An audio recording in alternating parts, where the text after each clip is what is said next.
The 38th edition of the Dakar ended in Rosario, Argentina, on January 16, with Toby Price, KTM, winning the bike category, and Stefan Peter Hansel in the cars, Peugeot, wrapping up his 12th victory, 6 on Yamahas in the bike category and now 6 in cars.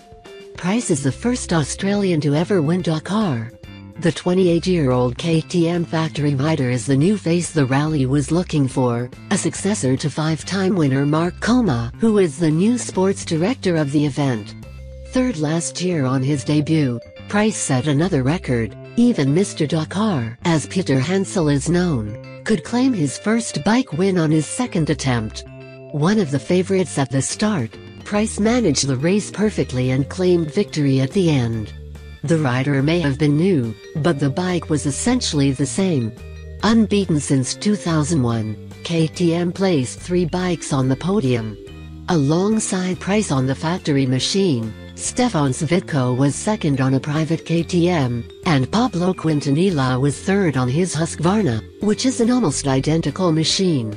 Almost 60% of the vehicles survived to the finish line after 14 race days and 5,810 miles, including 4 out of the 5 Americans, all of whom were rookies. The one withdrawal was Carol Gitterell on stage 10, who had to be airlifted after getting ill on the stage. Leading the American cause was factory Honda rider Ricky Brabec, who was one of the revelations of the 2016 Dakar with a superb 9th place overall and the leading Honda from the factory team. Dakar is like racing a Baja 1000 every day for 2 weeks, said Brabec. The effort required from the rider and the team is unbelievable. It's not only the racing, you need to save your energy and preserve the bikes, especially in the marathon stages where you cannot count on the team for assistance. It was such an adventure and it was great to share it with the Honda team. I've got my medal and now I'm already thinking of coming back and doing better. While Brabec put up a strong performance, the other 3 finishing Yanks impressed as well, with eco-racing/rally Pan Am duo Ian Blythe and Scott Bright respectively 26th and 53rd. In 37th was Alexander Smith. The son of the off-road legend Malcolm Smith, followed the advice from his famous dad and finished the race without a single crash. Dad told me, "Don't ride in the dust and be safe." I followed his advice and finished without any incidents.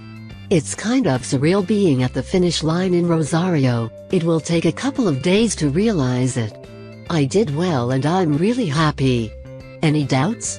Before the start, yes, I was worried that it could have been too tough for me. But once we started, I had no doubt that I was going to finish. Alex fell in love with the Dakar listening to stories from Malcolm, when the race was still in Africa. I was 4 when Dad did his last Dakar in Africa. He came back with amazing stories and beautiful photos of the dunes. At that time the race was a true challenge. You were really on your own. I was attracted by the feeling of risk. In a way, today there is less adventure, but it's also the sign of our time. We are never alone, never disconnected. We have GPS, satellite phones. I'm not a professional racer, I'm here to enjoy it. The HT Husqvarna team was really professional and I had a lot of fun.